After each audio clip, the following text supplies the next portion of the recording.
Hello, welcome to Creating with Kate. Today we're going to be making colorful do-it-yourself window clings. I'm going to be using 3 different methods, which should ensure that makers of any age or skill level will be able to create something fun that will brighten your windows. Let's get started. For this project, you're going to need liquid glue, also some mixing cups. I use paper cups, a brush or some way to distribute your paint, and colors. I use liquid food coloring, but gel would work. Cookie cutters. These are optional. Liquid dish soap and something plastic. I use these sheet protectors, but any plastic surface will work.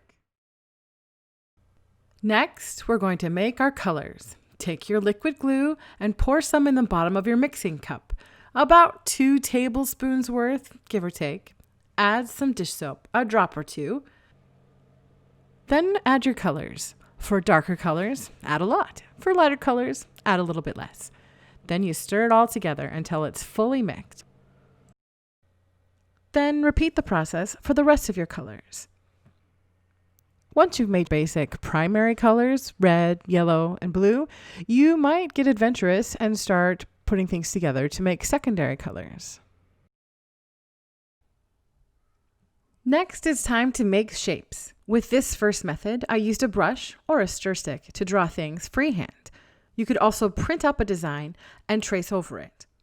If you're working with little kids, this could be a fun way to teach them shapes.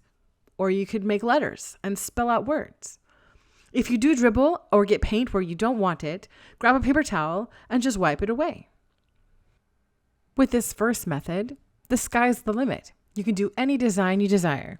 It can be simple or more complex. It's completely up to you.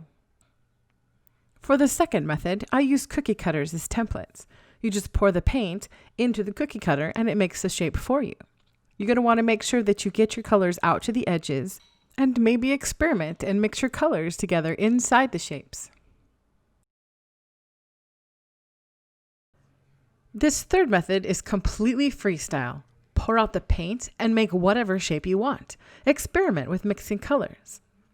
For all 3 methods, you're going to want to keep the thickness of the paint fairly consistent, shooting for a semi-thick layer. Too thin and it'll break easily. Too thick and the design may not dry properly. For this last method, I decided to top it off with some googly eyes. If you're going to use these, make sure that you don't press them all the way through the paint. Just set them on top. Finally, when you have all the designs just as you want them, it's time to let the paint dry. These window clings will take a long while to dry, so it's a good idea to leave them overnight. Let the cookie cutters rest an hour or so before removing them to be sure the edges will hold their shape. Remember, the thicker parts will take longer to dry, so double check that they're all fully dry before peeling them up from the plastic. Once the window clings are all the way ready, peel them up and find a window to brighten. Thanks for watching. See you next time.